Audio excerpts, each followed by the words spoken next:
My name is Jean-Baptiste Audran. I am 30 years old. I'm a French person. I have been in Beijing for 7 years, in Asia for 10 years. My company has been created for almost 4 years, and our work is to help people to establish their activities in China. My family background is in the restaurant activities, clothes industry, as well as the real estate back in Europe. And I've learned a lot from the experience of my family. And when I first came here in China for my studies, for my MBA actually, I realized very quickly that the market was missing of many retail brands. The Olympics just came, many people were looking for the opportunity. The real estate market was booming.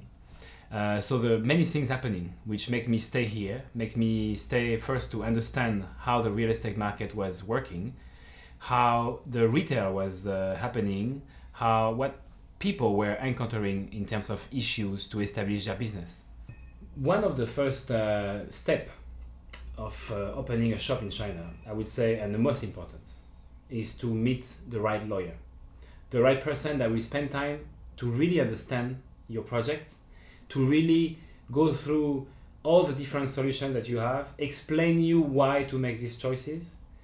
And these lawyers, for me even, at first was one of the difficult mission. Finding the person that really understand what they do, finding the person that give you a reasonable price, people who actually are very organized and very patient. We are the business partners for the business advisory services of Scout here in China. We review over 360 cases around China for the retailing services.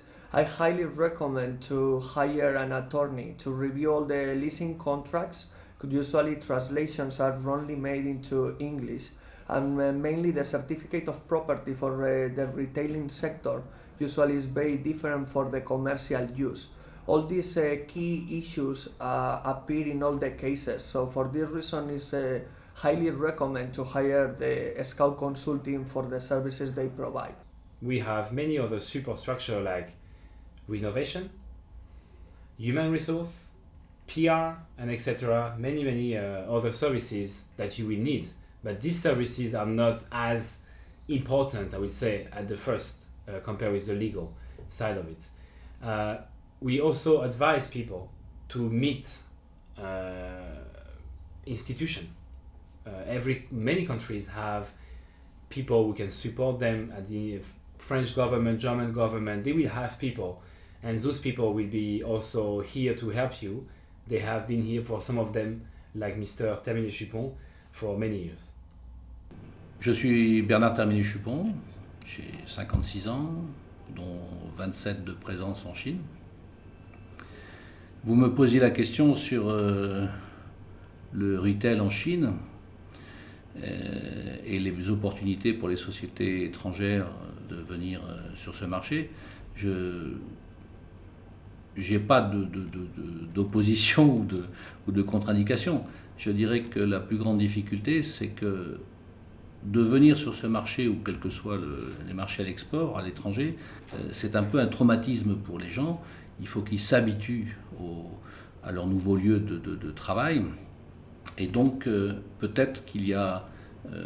que cet effort d'adaptation peut être un peu compliqué pour ces sociétés. Maintenant, le marché du retail, c'est un marché jeune. Il y a 20 ans en Chine, les jeunes filles dans la rue étaient habillées en bleu ou en gris ou en vert. Et elles ont, du jour au lendemain, trouvé des modes qui sont arrivés de l'étranger. Et petit à petit, l'environnement a changé.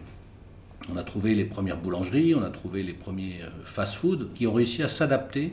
Je pense que c'est peut-être ça une leçon, à s'adapter au contexte chinois, c'est-à-dire un peu siniser leurs produits, siniser leur cuisine par exemple. On trouve de très très bons restaurants qui ont réussi à mixer les deux. Et là, c'est peut-être une démarche intéressante pour les sociétés. Il n'y a pas de difficulté, et au contraire, il y a une obligation d'aller très loin avant de se lancer dans une démarche d'investissement ici, de demander à la personne qui est en face de vous, que ce soit partenaire potentiel ou un propriétaire de locaux de ça, le maximum de détails, des détails complets sur sa structure, sur son capital, sur son bilan, sur les droits de propriété qu'il a, sur le local que vous pourriez viser par exemple, et surtout d'aller le conforter auprès des autorités compétentes, les autorités administratives, voir si le permis de construire a bien été donné à cette société, ou tout du moins à quelqu'un qui a des intérêts dans cette société. Là, c'est une démarche systématique à faire. Scout Consulting, c'est, pour moi, c'est un peu comme un concierge d'hôtel. Ce genre de société, les activités de la société, c'est un concierge d'hôtel. Vous pouvez lui demander à minuit des couches-culottes pour votre enfant, vous pouvez lui demander un peintre, un décorateur, des démarches administratives un peu confuses avec l'aide de spécialistes. C'est ça l'objectif de la société.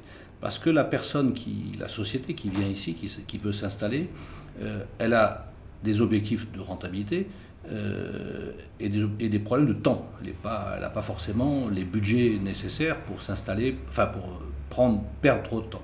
Donc certainement que les bonnes et mauvaises expériences d'une société comme Scout sont indéniablement un plus pour les nouveaux entrants dans le marché. Ce qui est intéressant dans votre démarche, c'est que vous avez deux casquettes. Vous avez une casquette d'aide aux entreprises et qu'en même temps, vous avez vos propres investissements. Donc c'est là que vous pouvez apprendre d'un côté et donner une partie de vos connaissances à vos futurs clients. En conclusion, je dirais, je crois qu'il faut pas être naïf, c'est pas un marché facile, mais les ouvertures sont là, les sociétés sont là, les sociétés qui peuvent vous aider sont là. Donc vous avez globalement tous les moyens de vous intégrer dans le système, dans ce que vous voulez développer ici. Pour finir, je voulais vous raconter une petite expérience. Il y a quelques années, je négociais pour un grand groupe industriel français un contrat assez important et nous étions, après 10 jours de négociation, en fin de discussion, tout se passait bien et on avait prévu on prévoyait de signer le lendemain matin. Et donc la partie chinoise nous invite à un banquet. J'avais une interprète, c'est pour ça que mon expérience d'interprète était assez importante, qui n'était pas bonne. Et dans la discussion, à la française, je dis à mes voisins chinois, je leur dis, voilà, en français on dit, il ne faut pas vendre la peau de l'ours avant de l'avoir tué. Je vois mon interprète qui réfléchit, qui est embarrassé, qui finit par traduire quelque chose au chinois, les Chinois qui parlent entre eux, qui se regardent, qui discutent, et font un discours. Et l'interprète me traduit, je ne comprenais pas le chinois à l'époque. Et l'interprète me dit, alors, pour le contrat industriel, nous sommes tout à fait d'accord, il n'y a aucun problème, on signera demain matin, tout va bien, on est content, les prix sont bons, la qualité, tout est parfait. Pour la peau de l'ours, on va demander à nos amis d'Harbin si on peut en trouver une, mais au minimum, on mangera des pattes d'ours.